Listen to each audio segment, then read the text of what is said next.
பெருமாள்ல பெரியோர்களே,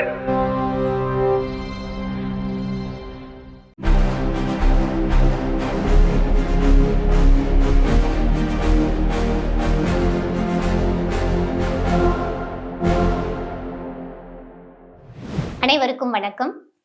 எந்த காரியத்திற்கும் ஒருவரை மன்னித்து விடலாம், ஆனால் அறிவை கெடுக்கும் காரியத்திற்கு மன்னிப்பே கிடையாது என்ற தந்தை பெரியார் அவர்களின் வரிகளை முன்வைத்து இன்றைய விடுதலை பார்வை நிகழ்ச்சியை தொடங்கலாம். பாலின பிரதிநிதித்துவம் என்றாலும் அதில் சமூக நீதி அவசியம். சென்னை உயர்நீதிமன்றத்தில் காலியாக உள்ள நீதிபதி இடங்களை சமூக நீதி அடிப்படையில் உடனடியாக நியமனம் செய்ய வேண்டும். தொடக்க காலம் முதலே சென்னை உயர்நீதிமன்றம் இந்தியாவின் முக்கியத்துவம் வாய்ந்த 3 உயர்நீதிமன்றங்களில் ஒன்றாக செயல்படுகிறது. தேங்கி உள்ள வழக்குகளும் அன்றாடம் போடப்படும் வழக்குகளும் கூடுதலாகவே பெருகும் நிலையில் தாமதிக்கப்படும் நீதி, மறுக்கப்படும் நீதி என்பதை அனைவரும் நன்கு அறிவர். மக்கள் மன்றத்தை நீதித்துறைக்கு எதிராக போராடும் நிலைக்கு அவர்கள் தள்ளிவிடக் கூடாது என்பதே நமது முக்கிய விழைவு வேண்டுகோள். இதனை அலட்சியப்படுத்தினால் தொடர் மக்கள் கிளர்ச்சி தமிழ்நாட்டில் ஏற்படுவது தவிர்க்க இயலாது என்று தமிழர் தலைவர் ஆசிரியர் அவர்கள் அறிக்கை விடுத்துள்ளார். முத்தமிழறிஞர் கலைஞர் வழியில் தாழ்த்தப்பட்டவர்களுக்கு உள் இடஒதுக்கீடு அறிவித்த சித்தராமையா.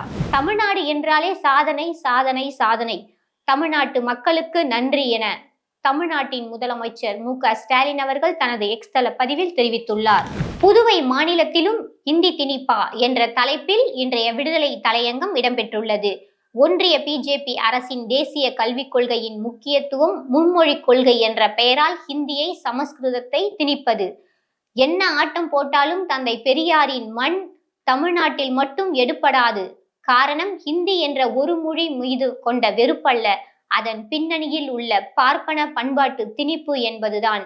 என்னென்ன அழுத்தங்கள் எல்லாம் கொடுக்க முடியுமோ அவ்வளவையும் செய்து பார்த்து விட்டார்கள். கல்விக்காக முறைப்படி கொடுக்க வேண்டிய நிதியையும் மறுத்துவிட்டார்கள்.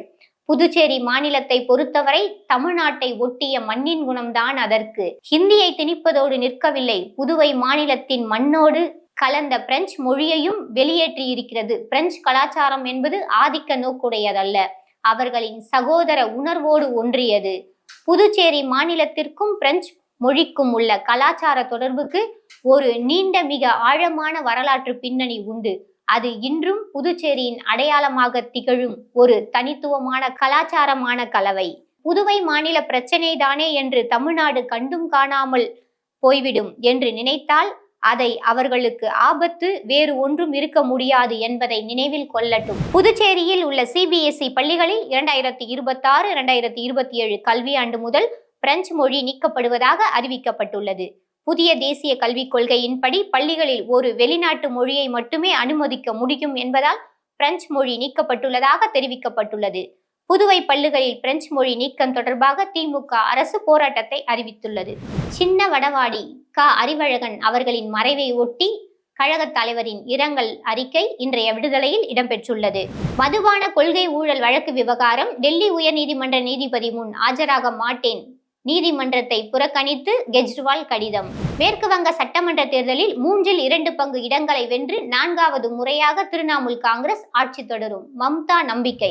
டெல்லி பள்ளிகளில் புதிய கல்விக் கொள்கை நிர்பந்தத்தால் நெருக்கடி. புதிய கல்விக் கொள்கையின் மொழி சார்ந்த வலியுறுத்தல்கள் டெல்லி வகுப்பறைகளில் அயல் மொழிகளின் எதிர்காலத்தையே கேள்விக்குறியாக்குகின்றன என கல்வியாளர்கள் கவலை தெரிவித்துள்ளனர்.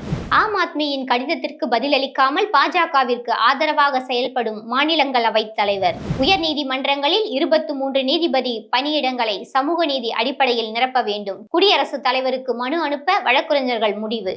மருத்துவ உலகில் மற்றும் ஒரு அதிசயம். 2 கைகளை இழந்த பெண்ணுக்கு கிடைத்த மறுவாழ்வு. வைக்கோல் வெட்டும் இயந்திரத்தில் எதிர்பாரா விதமாக கைகளை இழந்த ஒரு பெண்ணிற்கு மூளைச்சாவு அடைந்த ஒருவரின் கைகளை பொருத்தி மருத்துவத்துறை சாதனை படைத்துள்ளது. மகாராஷ்டிர மாநிலம் புனே ரயில் நிலையத்தில் அதிநவீன தொழில்நுட்பத்துடன் கூடிய வந்தே பாரத் ரயில் தடம் புரண்டு விபத்துக்குள்ளானது. இச்சம்பவம் ரயில்வே வட்டாரத்திலும் பயணிகள் மத்தியிலும் பெரும் பரபரப்பை ஏற்படுத்தியுள்ளது.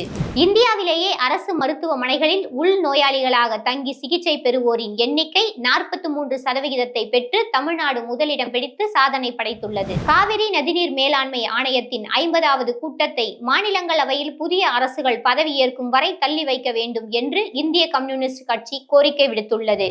புதுச்சேரி பள்ளிகளில் பிரெஞ்சு மொழி நீக்கம் குறித்து ஒன்றிய அரசின் நடவடிக்கைகளுக்கு மதிமுக பொதுச் செயலாளர் வைகோ தனது கண்டனத்தை தெரிவித்துள்ளார். நாகப்பட்டினம் மீனவர்கள் மீது இலங்கை கடற்கொள்ளையர்கள் அடுத்தடுத்து தாக்குதல், ஒருவர் பிடிபட்டுள்ளார். இறுதி ஊர்வலங்களை முறைப்படுத்தவும் விதிமீறல்களில் ஈடுபடுவோர் மீது நடவடிக்கை எடுக்கவும் அரசு பரிசீலிக்க வேண்டும், உயர்நீதிமன்றம் உத்தரவு. அமெரிக்காவுடன் அமைதி பேச்சுவார்த்தை மீண்டும் தொடங்குவதற்கு ஈரான் 3 கட்டங்கள் கொண்ட புதிய திட்டத்தை முன்வைத்துள்ளது.